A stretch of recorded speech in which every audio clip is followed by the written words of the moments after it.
This is the latest viral movement sweeping Europe right now. It's the hashtag 120DB social media campaign that claims to be the Me Too movement of Europe. 120 decibels stands for the rape alarms that women carry in places like Germany and Sweden to alert somebody that they're getting attacked. And I thought, finally, somebody is saying it. Progressive border policies are tearing the continent up, and it's about to destroy Europe. And the media either seems oblivious to what's really going on, or worse, they're just ignoring it because it goes against the political agenda and political correctness. Take, for instance, here in the United States, there was a story in the Washington Post, and the tagline was, 3 men raped a woman in Sweden on Facebook Live. Well, this article brings attention to the sudden outbreak of sexual assault, but then it goes into an explanation of rape laws. Is that what the Post considers the story here? Not once did they identify the men that created the crime. Could it be that they were all Afghan migrants? This is why Europeans have to resort to social media campaigns, because they're not being heard. I saw that and I thought, that's great. And I immediately Facebooked it and said, hey, this is a real problem. As soon as I posted it, I thought to myself, I should have looked into this a little bit more, and so I did. And the more you read, the less it seems like criticism on border policy and more like a militant group call to arms. Many of the articles came from a website called Defend Europa. I want you to look at some of the tabs at the top of their site. The establishment, okay, sucks. Migrants, we got a problem. Islam, we got a problem. Population replacement and heritage and identity.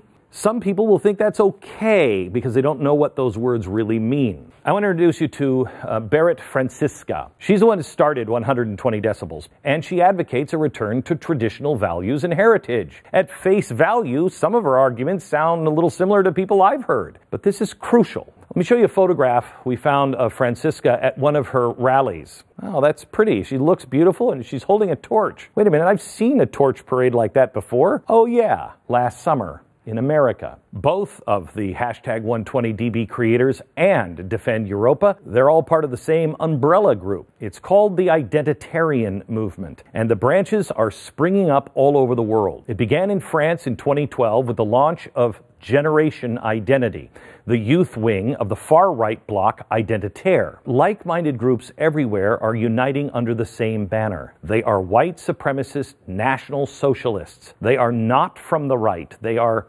uber left socialist racists. They weaponize actual problems like progressive border policies and radical Islam. Now, it's one thing to call out an issue and give attention to what's going on and say, we have to fix this and hold people in Washington or wherever accountable. But it is far different to raise a lynch mob and storm a mosque, which is exactly what a group of identitarians did recently in France. But it's not just the threat of radicalized Islam that this group is weaponizing. All of the issues that conservatives might find appealing, they're talking about. But these people are not conservative. They are only using these issues to focus rage, and that's not only why they're so dangerous, but why their numbers are growing exponentially. This group promises a return to what makes you, your cultural identity with traditional values. But this is exactly the same playbook used by Hitler and the Nazis. If you really look at Germans, you can understand the German people, kind of, and how they got there. There was real problems with the government, and nobody was talking about it. So Hitler did. He was talking about the problem,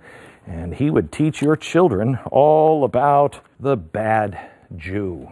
Is society declining? Yes. Who can we blame? He said the Jews. Or in this case, migrants and globalism. But this new wave of National Socialists might be more dangerous than we saw in the 30s because the issues they're weaponizing are real and appealing to a broader base. And it's happening all over the world. Take, for example, the immigration issues that we have here at home. Real issue that has contributed to the deaths of both Kate Steinle and, more recently, the twice-deported illegal immigrant that killed Indianapolis Colts linebacker Edwin Jackson just a few days ago. Illegal immigration and our porous border are serious issues, but identitarians want not to solve it, but turn it into a rage-filled race issue.